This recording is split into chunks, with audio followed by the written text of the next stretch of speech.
they cut power to 30 million people. Wow, 30 million people. Did everyone just like freak out when that happened? Yeah, they kind of did, actually. You know, that blackout, it made everyone kind of take a look around and say, we can't let this happen again, okay? So over the next few years, electric utilities started forming something called reliability councils. And these exist basically to keep that beat that we were talking about, to keep that 60 hertz on the grid constant. So now turning back to Texas. Texas is, again, by this point, the only state in the lower 48 with its own grid.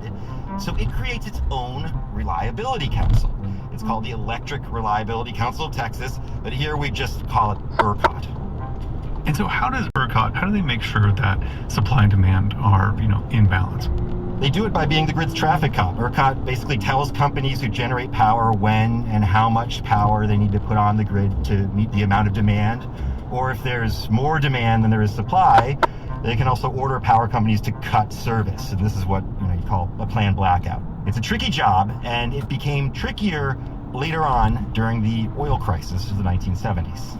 Right, this is the decade when the price for oil in the U.S. skyrockets and we start seeing gas lines everywhere. Yeah, and not only that, the oil crisis of the 1970s. Right, this is the decade when the price for oil in the U.S. skyrockets and we start seeing gas lines everywhere. Yeah, and not only that, manual recording will now start. Then quite literally comes out and asks people to conserve energy domestically.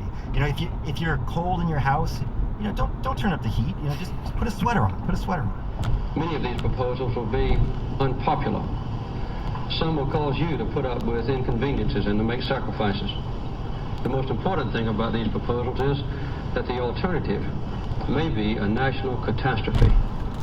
During this crisis, the Carter administration realized it needed to decrease the country's dependence on foreign oil.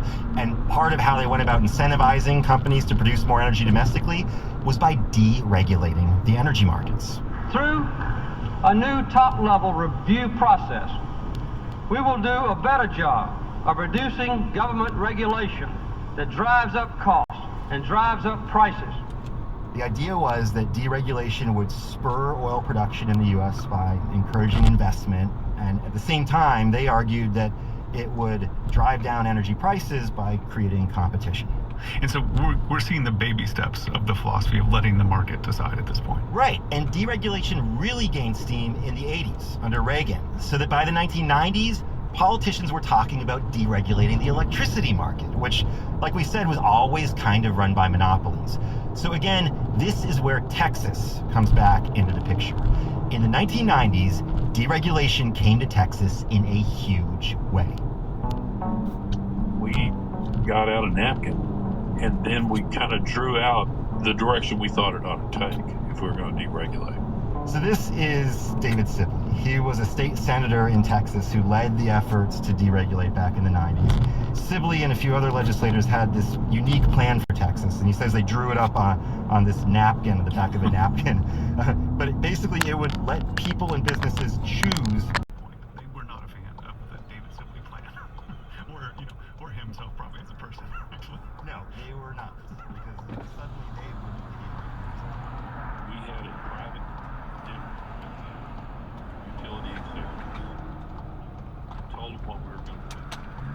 They were very, very opposed. They didn't. Very clear how much they opposed. I mean, they were very opposed to it. I think it's safe to assume they were very opposed to it. I think that they didn't like the bill. So who's on the other side of this? Who is David Sibley serving in this case with this legislation? This is a fascinating coalition. It's the guy! It's the guy! That's what you get for driving like that!